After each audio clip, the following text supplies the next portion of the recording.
और बिहार के चुनाव को बहुत ही संजीदगी से लिया गया है। पूरे CWC में यह आह्वान किया गया कि अधिकांश नेता का समय अब आने वाले दिनों में बिहार में ही गुजरेगा। बिहार में कई चरण में हम लोग की तहरीक चलेगी। कांग्रेस बहुत मजबूत होगी, उसमें मकसद यही था। नमस्कार, आप आर्यन खबर देख रहे हैं। मैं हूं परमवीर सिंह। गुजरात में कांग्रेस का 2 दिनों तक राष्ट्रीय अधिवेशन चला और इस अधिवेशन में बिहार विधानसभा चुनाव की खूब चर्चा हुई है और आने वाले दिनों में कांग्रेस के तमाम बड़े नेता बिहार में दौरा करते हुए नजर आने वाले हैं। और खास बात यह है कि कल ही सचिन पायलट भी बिहार के दौरे पर आ रहे हैं और मुख्यमंत्री के आवास का जो घेराव होने वाला है इसमें सचिन पायलट शामिल भी हो सकते हैं। और देखिए, राष्ट्रीय अधिवेशन से वापस पटना लौटने के बाद कांग्रेस के शकील अहमद खान ने बड़ा बयान दिया है। पहले उनका बयान सुनिए, फिर आपको जो है अजीत शर्मा का भी बयान सुनाएंगे कि उन्होंने क्या कुछ बताया है।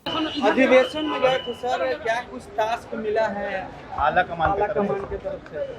कांग्रेस वर्किंग कमेटी की मीटिंग हुई, उसके बाद ऑल इंडिया कांग्रेस कमेटी के तमाम सदस्यगण वहां जुटे। साबरमती के तट पर ये फैसला लिया गया कि इस देश में जो संप्रदायवाद है, इस देश में जो आर्थिक विषमता है, इस देश में जो आर्थिक स्थिति को गलत रास्ते पे ले जाने का रवैया है, बेरोजगारी बढ़ी है, गरीबी बढ़ी है, पेट्रोल की कीमतें बढ़ गई हैं, इन सब के खिलाफ एक जन आंदोलन में जाने की ज़रूरत है। जनता से संवाद बढ़ाने की ज़रूरत है और बिहार के चुनाव को बहुत ही संजीदगी से लिया गया है। पूरे CWC में यह आह्वान किया गया कि अधिकांश नेता का समय अब आने वाले दिनों में बिहार में ही गुजरेगा। बिहार में कई चरण में हम लोग की तहरीक चलेगी और यह पूरा विश्वास जताया गया और इस विश्वास में दम भी है कि बिहार की जो सरकार है, NDA की सरकार है, तो सरकार चल भी नहीं पा रही है। एक अजीब व्यवस्था है सरकार की और ये सरकार के मंत्री जिस तरह के बयानात दे रहे हैं, इन सब के खिलाफ एक मुहिम में हम सब लोग को जुड़ना है और जो आने वाला चुनाव है इसमें को हम हराएंगे। ये सरदार पटेल की स्टैचू पर नहीं गए?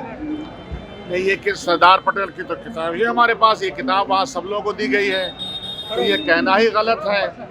सरदार पटेल की किताब तमाम AICC मेंबरान को बांटी गई है, तो इस तरह का विवाद करने की कोई आवश्यकता नहीं है। 2 नेता देश के, गांधी जी और सरदार पटेल, देश को मुक्ति दिलाने में जितना बड़ा रोल प्ले किया और देश को बर्बाद करने का काम वहीं से गुजरात के प्रधानमंत्री कर रहे हैं, तो यह तो तुलना हम और आप कर ही सकते हैं। तो ये बेकार की बातें, बेकार का सवाल जैसा कि मैंने आपकी किताब दिखाई। महागठबंधन के चीफ मिनिस्टर चेहरा तेजस्वी यादव ने खुद को ऐलान कर दिया है, कैसे देखते हैं आप लोग? अच्छा, तो उनको करना ही चाहिए, उसमें क्या दिक्कत है? वो अपनी पार्टी का सम्मेलन कर रहे हैं या किसी सम्मेलन में गए हैं, तो उसमें कहाँ कोई दिक्कत है? यह कोई विवाद का विषय नहीं है। विषय ये है कि हम सब लोग मिल करके कैसे यह जो सरकार है, अंधी बहरी सरकार है, जनता विरोधी नीतियों की सरकार है, उसके खिलाफ एक मुहिम और एक तहरीक चला करके इनको कैसे खत्म किया जाए, यह बड़ा प्रश्न है। इस पे प्रश्न पूछिए। बिहार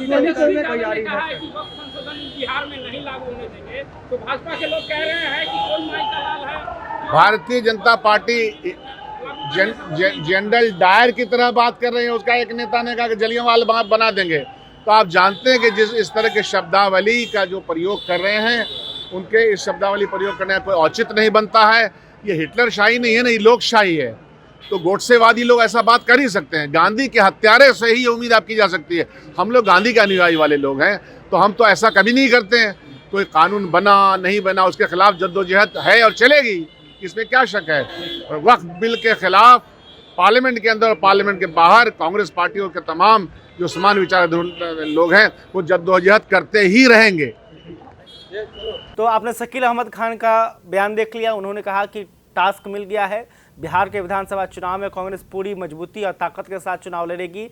राहुल गांधी जो है पूरे इस मामले को गंभीरता से ले रहे हैं और तमाम कांग्रेस के बड़े नेता जो हैं बिहार का दौरा करेंगे। दूसरी तरफ अजीत शर्मा ने क्या कुछ कहा वो भी देख लीजिए। सबों से आगे राहुल गांधी ने कहा, संगठन को मजबूत करिए, कांग्रेस बहुत मजबूत होगी, उसमें मकसद यही था। सीट पर लेकर के कुछ निर्णय हुए? नहीं, सीट तो बिहार का बैठक था नहीं, ये तो पूरा देश की AICC का बैठक था। सीट जब वक्त आएगा वो भी सब सही से बंटवारा, महागठबंधन में चुनाव होगा। तो देखा आपने कि अजीत शर्मा और शकील अहमद खान दोनों कह रहे हैं कि बिहार विधानसभा चुनाव में कांग्रेस जो है पूरी मजबूती के साथ चुनाव लड़ेगी और तमाम जितने बड़े नेता हैं वो यहाँ पे दौरा करने वाले हैं और जो कांग्रेस है वो चाहती है कि सामाजिक न्याय, सामाजिक मुद्दा, इसके अलावा गरीबी, बेरोजगारी के मुद्दे को जो है जोर शोर से उठाएगी और आम लोगों को कांग्रेस से ज़्यादा जोड़ने का प्रयास किया जाएगा। खैर, अभी तक आपने हमारे चैनल को सब्सक्राइब तुरंत करें। इस खबर को लेकर आप क्या सोचते हैं कमेंट करके बता सकते हैं। वीडियो फेसबुक पर देख रहे हैं तो हमारे पेज को भी लाइक कर लें। बहुत बहुत धन्यवाद।